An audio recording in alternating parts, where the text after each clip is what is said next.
La planificación es uno de los elementos clave para llevar a cabo procesos evaluativos. Esto porque la evaluación la realizamos desde un modelo denominado evaluación teóricamente dirigida.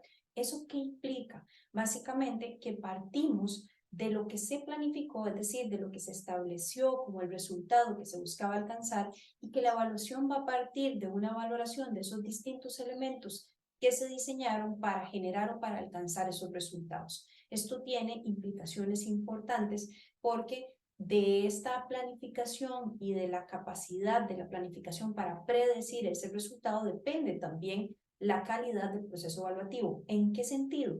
Desde la perspectiva de que vamos a medir algo que se pensó que se iba a generar. Eso implica que si esa estimación inicial está mal hecha, el proceso evaluativo va a girar en torno a esa medición, y que cuando lleguemos a hacer las valoraciones o las estimaciones requeridas para identificar si el resultado se generó o no se generó durante la operación de la intervención, pues al final terminemos dándonos cuenta de que la intervención no fue tan eficiente, tan efectiva, tan eficaz como se quería en términos de alcanzar o de generar ese resultado. Esto implica, para efectos de los procesos de planificación y particularmente en los países que son miembros de la OCDE, que los modelos de planificación basados en la gestión, basada en resultados, pues tenga que tener un nivel de calidad muy alto. Primero, en la implementación de ese sistema a nivel nacional, que todas las intervenciones realmente logren estar formuladas bajo ese esquema de planificación.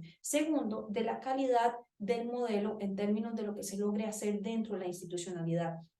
Porque este es un factor importante tomar en consideración, porque a pesar de que en algunos momentos vamos a identificar que sí existe una planificación, es decir, que el programa sí está escrito, comúnmente lo que vamos a encontrar es que la calidad de eso que está escrito de repente no es tan alta en términos de qué, de esta identificación de los factores que componen el modelo lógico. El modelo lógico en el proceso de planificación es básicamente esta matriz con la que vamos a representar la relación entre los recursos, las actividades, los productos, los efectos y los impactos que una intervención busca generar. ¿Y qué es cada uno de esos elementos? Bueno, vamos a partir de forma muy básica con el tema de los recursos.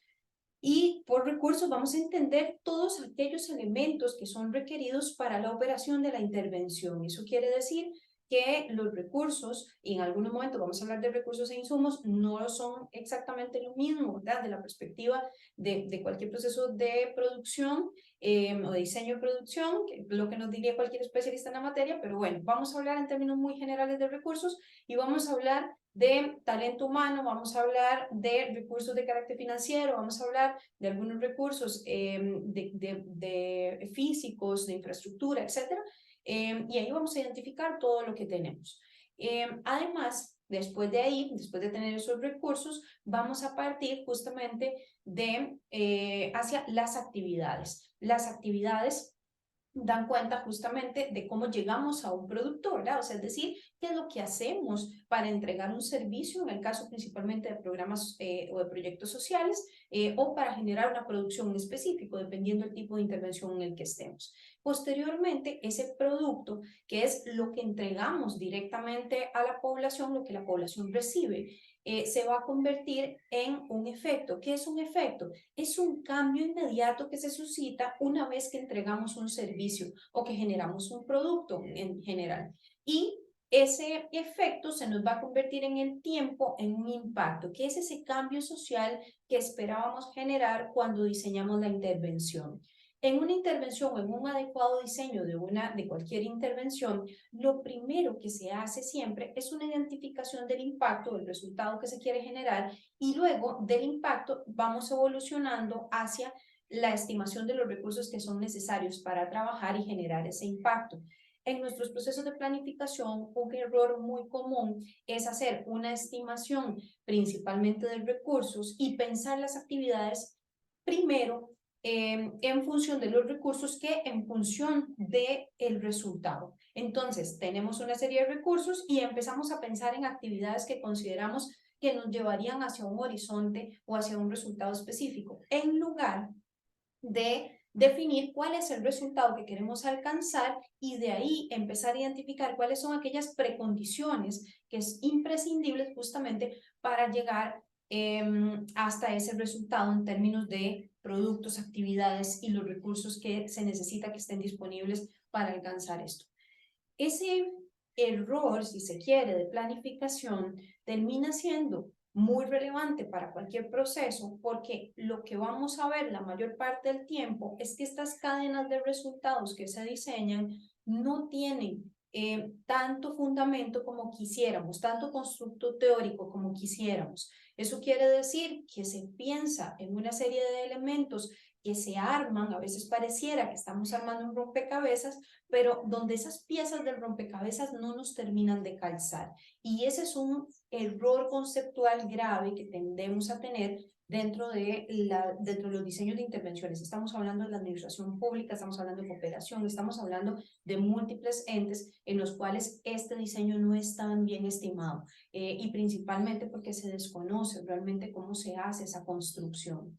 Entonces, a esto, justamente a esta capacidad de ir en el tiempo generando un resultado que fue el que planteamos o el que dijimos que íbamos a alcanzar, es a lo que se denomina la planificación predictiva. Vamos a tener en planificación como dos grandes tipos de planificación, la planificación ágil y la planificación predictiva. Lo que utilizamos comúnmente en sector público y cooperación internacional, organizaciones del tercer sector, es una planificación predictiva, es decir, aquel tipo de planificación en el que yo pienso el resultado y genero una serie de actividades para llegar a él. Cuando estamos hablando de planificación ágil, no necesariamente vamos a pensar en un resultado, sino que vamos a hacer una serie de acciones que se van a ir desarrollando en el tiempo, que tienen que tener una capacidad adaptativa al cambio muy, muy alta, como por ejemplo el desarrollo de software, el desarrollo tecnológico, que tiene que estar en una evolución constante porque si no se desfasa. La planificación predictiva no tiene esa característica, es una planificación en la que más bien vamos a ir viendo cómo se va estabilizando en el tiempo conforme vamos ejecutando, podemos ir afinando el proceso, por eso en teoría hacemos control de procesos y calidad de procesos, de manera que eso nos permita justamente poder ir moldeando un poco aspectos operativos de la intervención. ¿Para qué? Para que esos ajustes nos den o nos lleven a una serie de mejoras y así maximizar el alcance del resultado de la intervención. Entonces, esta forma de planificación en la que entendemos la gestión basada en resultados, entendamos además que la gestión va a incorporar tanto los elementos de diseño como los elementos de operación de la intervención y ahí vamos a tener presupuesto por resultados y demás, nos va a permitir justamente ir no solo diseñando, sino controlando el proceso y también haciendo una estimación de los resultados que esa intervención esperaba alcanzar. Recordemos que la evaluación también es un instrumento clave de la gestión basada en resultados porque nos permite justamente poder hacer esas estimaciones o esas mediciones de los resultados en el tiempo y también aquí tenemos que tomar en consideración que no es lo mismo definitivamente, hay diferencias sustantivas entre un sistema de monitoreo y la evaluación como tal. La evaluación ya es ese momento en el que vamos a hacer una valoración de todos los elementos que fuimos monitoreando, de lo que hicimos, del presupuesto que ejecutamos, de repente esto va a depender justamente del alcance de la evaluación, pero en términos generales, la evaluación nos va a permitir hacer esa estimación, esa medición de los alcances de la intervención y de lo que la intervención generó. Y esa medición atraviesa por un proceso valorativo que es muy complejo, que no tiene el sistema monitoreo. El sistema monitoreo no hace una valoración, sino que más bien hace una medición de aspectos que comúnmente están en esa cadena de resultados y que nos van dando cuenta de cómo va la operación de la intervención y qué tanto alcance estamos teniendo. Luego la evaluación toma estos distintos elementos del sistema de monitoreo y realiza un proceso analítico. Entre menor sea la calidad del sistema de monitoreo, más nos va a costar hacer la evaluación y por tanto también la cantidad de recursos económicos que necesitamos para hacer la evaluación va a tender a incrementar. Por eso es importante que desde la perspectiva de la planificación, esta cadena de resultados tenga muy alta calidad. Esto conduzca al diseño de una serie de indicadores en todos los niveles de esa cadena de resultados, es decir, indicador de insumo o recurso, indicador, que eso ya sería un sistema de control específicamente. Vamos a tener indicadores de actividad, indicador de producto, indicador de efecto e indicador de impacto. Lo que vamos a encontrar comúnmente en las intervenciones públicas nuestras es que vamos a tener casi siempre indicador de actividad e indicador de producto. Cuántas capacitaciones hicimos, cuántos productos entregamos, cuántos beneficios entregamos, a cuánta gente atendimos. Eso es lo que comúnmente se mide, pero esto se queda en una medición exclusivamente de la gestión y no nos da cuenta de qué es realmente lo que estamos generando. Transitar hacia que nuestros sistemas de monitoreo logren hacer mediciones de resultado es justamente un hecho muy complejo porque depende de la calidad del diseño, de la capacidad de la planificación para hacer la estimación de los efectos e impactos e identificar cuáles son las variables que influyen en la medición de ese efecto de impacto, que es a lo que comúnmente le denominamos el constructo teórico en la planificación de los resultados. Este constructo es básicamente una explicación teórica basada en teoría científica sobre cómo los distintos elementos que están en esta cadena se van concatenando para generar el resultado. Y tiene que tener una explicación lógica.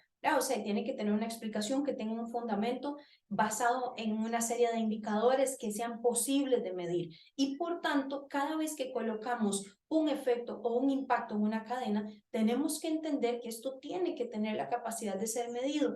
La manera en la que estimamos qué tanta calidad tienen los elementos de una cadena es justamente cuando logramos ver que teóricamente se sostiene en sí misma, es decir, que tenemos la capacidad de explicar cuáles son las variables que conforman ese impacto, cuáles son las variables que conforman ese efecto para asegurarnos que ambos son medibles.